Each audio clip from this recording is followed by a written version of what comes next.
Hi Booktube, and welcome to a new video. This is two tags in one. It's the Deathbed tag, which is originated by Jason over at Old Blues Chapter and Verse and Lukash at Totally Pretentious. And it is the Shot Down in Flames tag, originated by Alan over at Big Hard Books and Classics. And there's some overlap between them. And I couldn't pick one over the other to do because I'm friends with both. I Vox chat with both. And I didn't want either to sort of get upset, not that they probably would, that they might have picked the other one over them. So I'm going to sort of combine the two because, as I say, there is some overlap. So I'm going to start with the Deathbed tag, and where there's overlap, I will thread in Alan's tag of Shot Down in Flames. Okay. The Deathbed tag. Number one, what music do you hope to listen to in the final... Oh yes, so I suppose I ought to explain what the tag is, although it's reasonably self-explanatory. A series of questions on what last artefacts of art would you like to consume or reconsume in your dying days in a deathbed, assuming that you had all your faculties, but you knew you were headed for the Reaper. So number one is what music do you hope to listen to in the final days or weeks of your life? Now I've already sort of thought ahead to what sort of music I'd like played at my funeral. Not that I suspect any religious building would allow this sort of music, as probably deemed as not sacred enough. But anyway, I would want my morals to remember me with a good old skank. I don't think they would, but I would like to go against custom.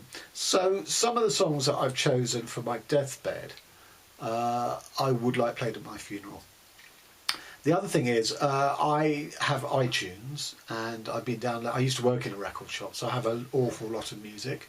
And I think if I knew that I was going to die, and I had enough of a run-up into that, I would probably go through my iTunes and prune 80–90% of it, and just have a soundtrack of the songs I really wanted to listen in my last months and days. But that would be a big, long exercise to get into that position. But I think I would like, I'd imagine one would be very tired. One wouldn't be able to keep one's eyes open for all that long in a deathbed. So I think I would just like my favourite tunes playing sort of on a loop, really. There'd be enough of them that I wouldn't necessarily hear them more than twice a day. And also you'd have shuffles. You'd have to listen to them in the same order. But anyway, so the actual songs that I would definitely like to listen to on my deathbed. The first is, I wasn't sure whether to... it's by Joy Division, my favourite band. And there are two songs, I wasn't sure which one to go for. One is Atmosphere, which is suitably dirge and death-like. And the other is called 24 Hours, or it might be Decades. I always get those two confused. Anyway, it's the last track of their last studio album called Closer. And it starts off with the line, "Here are the young men, but where are they going? Here are the young men, but where have they been?" And it's a song about decadence and not really sort of fulfilling your potential, which I think my late father would very much apply to me. And it's just a very moving song, really. So one of those. We Live As We Dream Alone by Gang of Four, which is very upbeat and danceable in its despairing lyrics. We Live As We Dream Alone is a quote from Joseph Conrad, so suitably literary.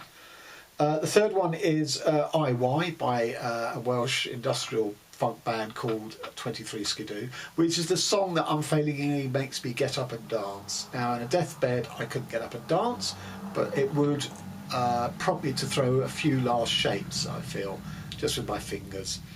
The fourth song is Armageddon Time by The Clash, which is only ever a B-side. It's a cover version of a reggae song by Willie Williams, I think. And it's one of the few cover versions that's better than the original, especially of a white punk band doing a reggae cover, or originated by a reggae musician. But it's extraordinary, and I think of all songs, it would be the one I would like played at my funeral.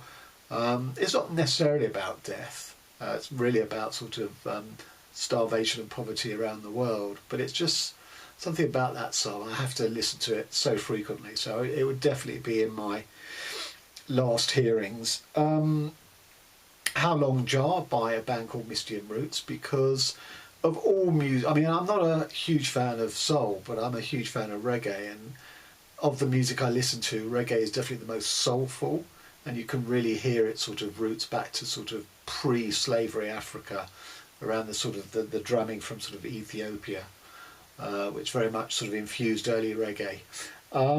And How Long Jar is just a beautiful, soulful song of a slave or an ex-slave people asking Jah, who is their redeemer, how long until they are released from slavery. It's a beautiful song. I would say it has to be the live version, not the studio version, where it sounds just too over-recorded, too over-produced in the studio. But the live version from their famous album Live at the Counter Eurovision is just fantastic. My next song is by my other favourite band, who are called Unrepresented Neubauten, a German industrial band. Not very soothing music on the whole, but they have a track on their Halber Mensch album. It's actually the closing track, which is called Der Tod ist ein Dandy, which translates to Death is a Dandy. And I would very much hope that Death is a dandy, so I would play that hopefully in my ears as I pass, and maybe on my lips as I meet the Reaper, and let's see. And the final song is Night Stepper by The Bug, who's a British sort of multi-genre musician, sort of mainly associated with dubstep. And Night Stepper is this amazing sort of skanking reggae song, but it has a guy singing over it who, it's almost like a sermon. He's preaching, but it's a sermon about the sights and sounds of London, but it does have this religious element to it. So it talks about fried chicken as well as God. And I'm a Londoner. I've always lived in London, apart from when I was at university. It would be the sound of London, which I would need to keep within my ears in my last days. So that is my music. Question 2, and this is the one that overlaps with Alan's. What novel or novels do you hope to read in the final days or weeks of your life? Well, funny enough, and Alan's is called Shot Down in Flames. If you were on an aeroplane and it was going down, you know, what would be the books that you would have that you'd want to go with you, or at least take with you? So I'll do Jason's first, and I'll do Alan's. So Jason's was what novel or novels do you hope to read in the final days or weeks of your life? Or you can have it read to you. You don't necessarily have to do it yourself. Now, I struggled with this because two of the books I would want to read are, that's actually Alan. I think, yeah, that's a Voxer message from Alan, because we're doing Dante and as a read along, buddy read together. So that will be about my comments on Dante. Anyway, two of the books that I would want to read or have read to me, and first of all, they're not fiction. They both deal with death. They're both inquiries into death. One from Christopher Hitchens called Mortality, As He Is Dying, and the other is by Edwidge Danticat called The Art of Death, where she has lost her mother and is sort of writing about death that there is in literature. And both of those books really annoyed me. Both of those books failed to deliver, I feel. The Danticat sort of verged into third-person death rather than first-person death.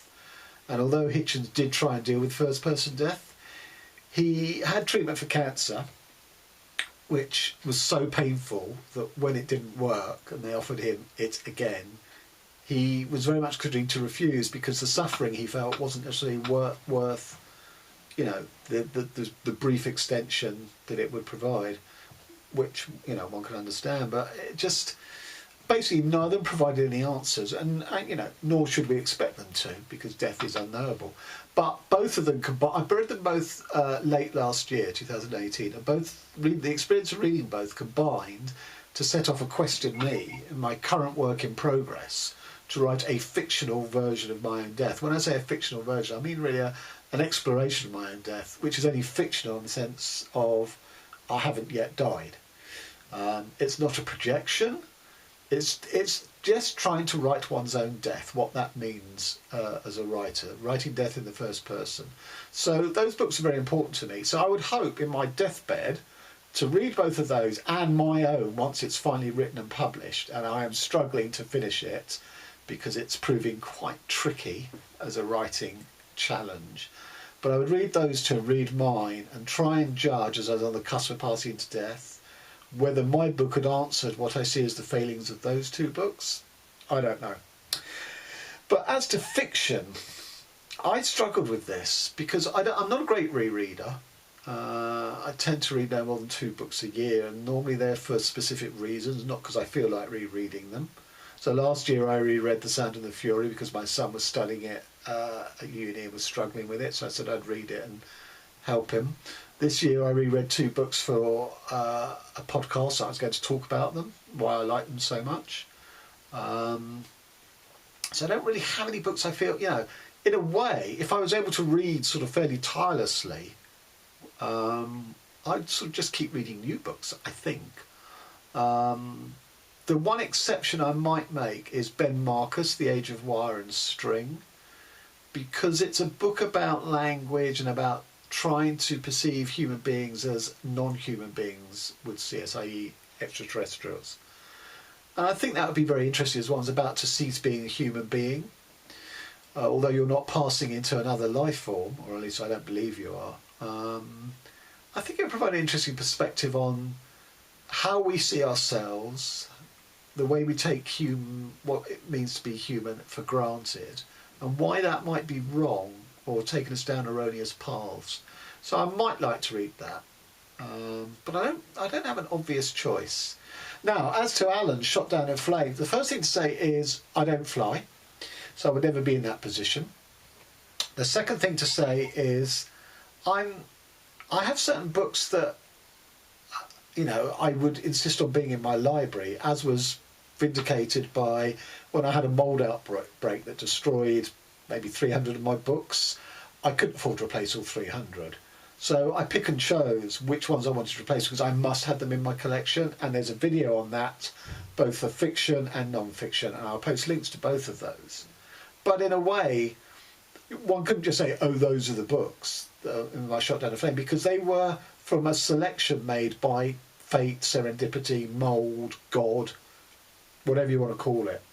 So some of my books that I might want to also insist I have in my collection were untouched, and I was able to save them. So having said that, yes, I have them in my, I want them in my house so I can refer to them, look at them, and admire them, but they're not particular editions. I know Alan is very keen on certain editions of classics being better editions than ones by other editors. That doesn't affect me because my key texts are all modern. They don't have editors, don't have translators. Well, some of them might have translators, I suppose, but I would never be in a position to have read a book in translation like Han Kang, for example, where there would be another edition with another translator in existence. So it's not really relevant. So I don't really have a Shot Down in Flames set of books. Alan also lives quite a peripatetic existence and moves from place to place to place in the States, and therefore again it's very important for him to carry these certain key texts which are absolutely central and seminal in his life. I'm not really in that position. I don't go anywhere. I'm not someone who's on the move. I'm recording this now in my bedroom with my key text, and I don't go on aeroplanes. So I have done a video of my favourite authors. There was a recent tag asking you to choose your 5 favourite authors, 5 nearly authors, and 5 maybe. I got the numbers wrong. 5 maybe, nearly, and top authors. They're authors rather than books, admittedly. Then there was Jason, Old Blues Chapter and Verse top 10 books, which he did across Booktubers an analysis to see which are the most popular books. My top 10 that I submitted for that would definitely have changed since then. For example, David Markson's This Is Not a Novel wasn't in that original list and would have to be now. So I find it quite hard to answer Alan's challenge, really. I've done it as honestly as I can, and I've sort of pointed at the answers in other videos, and I will post the links to those. Question 3. What film or films do you hope to watch? Well, as Jason knows, I'm not a great film fan. I find film incredibly trivial or pretentiously artistic and without much of a core or a heart to them on the whole. So I think my answer for this would be slightly curious, I suppose. Two of my favourite all-time movies are British gangster movies. One is called The Long Good Friday, and the other is called Get Carter, the original, not the Sly Stallone remake, the original with Michael Caine. And they're great films, but I think I would watch them at the end of my life to see, you know, do the moral or immoral choices made by gangsters and the rewards they get and the payoff they get, is it all worth it? Is living such an immoral life, which I could never aspire to because I faint at the sight of blood. Also, I have bad eyesight and hand coordination, so I can never fire a gun accurately. And I have fired guns at school and missed, you know, with a shotgun I managed to miss the target, which is quite an achievement. So it's a curiosity, really, for me at that point in my life when one is able to look back on the moral life lived, the decisions taken, the temptations, the vices resisted and those succumbed to, and try and just compare them to both of those films and get some sort of overall perspective as an idle curiosity, not as a deep and profound study. But that's really all I can think about for films, I'm afraid. Not my medium. 4. What static visual works of art do you hope to spend time with? Mark Rothko. So there's that one, there's this one, and any of his abstract expressionist pieces, because one can just stare in them forever and get lost in them. And, you know, is that sort of black-orange one, is that an oven? Is that a crematoria? The last thing, well, you don't see it because you're dead by then. Or is it the colours of somehow heaven or the soul, which is also, you know, basically glass half full people will see Rothko's work as, you know, the disembodied soul. Glass half empty people will see it as, you know, ovens and crematoria. I love Rothko. I love contemplating his work. If I flew, which I don't, I would love to go to the chapel in Houston, Texas, and see those giant canvases. So that's very simple for me, Mark Rothko. What poem or poems do you hope to read? Well, I'm not a great poetry reader, but the two, and this might surprise, because he's not my favourite poet by any means, but I think both would be very applicable in this situation, and that's Allen Ginsberg's Howl and Mourner's Kaddish. And Mourner's Kaddish, if you don't know, is the name of the mourner's prayer in the Jewish religion, and Ginsberg did this brilliant poem on the death of his mother called Mourner's Kaddish. Very personal, very intimate, whereas Howl is a more societal poem about society sort of in a death and decaying, decadent state. You know, I saw the best minds of my generation, and they were whatever, wrecked on drugs or whatever. And yeah, I would definitely reread those. So question 6, is there a religious text or section of a religious text that you hope to read? Well, there isn't, but I can substitute something that again deals with the soul, and that is Plato's, I think it's Symposium, I'd have to look up exactly which one it is, where Socrates is discussing the afterlife, and in his view, and it's a very hopeful one that I would love to be true, unfortunately I can't think that it is, where sort of the afterlife is a disembodied soul, continues pretty much what philosophers in Plato and Socrates' time did, which is just continue to discourse and converse amongst other thinkers and philosophers. And what a very pleasant afterlife that would be. You know, I could definitely vote for that. So I would read it. Would it give me false hope? No, because I don't think I believe in it, but it'd be a nice lead in, you know. It's not going to be this, but if only it was. Which admittedly could throw up great despair. So that could go either way, I guess. But that's what I would read. Not strictly a religious text, but a book about the soul and the afterlife. So relevant. 7. Is there another work of art, drama, dance, non-fiction, what have you, unrepresented in the previous categories that you hope to encounter one last time? Yeah, there definitely is. So in theatre, I'd like to see a production of Samuel Beckett's Endgame, which is about the sort of the despair and hopelessness of life. It's set in a sort of post-apocalyptic world where seemingly only 4 survivors who are all in a room together. It's funny though, it's so absurdly bleak and funny, and you definitely need a good laugh on your deathbed, let's face it. I mean, the whole of life is absurd because we die. Therefore, what is the point of life? And that can either just fill you with melancholy and despair, or you can glean the absurdity of it and revel in the absurdity of it and draw great humour from it. Those are the 2 sort of broad ends of the spectrum. So definitely Samuel Beckett's Endgame. And sort of related to that in a way is the TV comedy series by Stuart Lee called Stuart Lee's Comedy Vehicle. All the series, I think 3 or 4 in all, maybe 5. Stuart Lee is just a very funny comedian. He deconstructs his jokes as he goes along, and in deconstructing it, that is also funny on another, taking it to another level. And again, I would just want to be cheered up. I would want to see the absurdity and the surreality of life there on my deathbed. Stuart Lee's the man to deliver.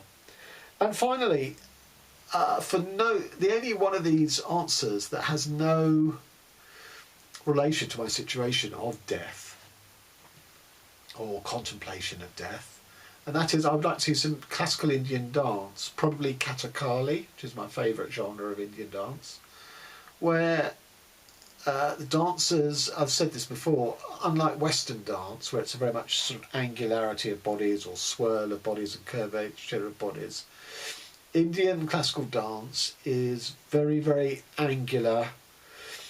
The fingers are used to tell the story. The dancer also has to sing the rhythm and the words. They have bells on their feet, so they're making music. It's just an ensemble of different disciplines all brought to bear to, it's a beautiful, aesthetically pleasing art. I guess I prefer angular dance to curvy, swirling dance, although I do like the whirling dervishes.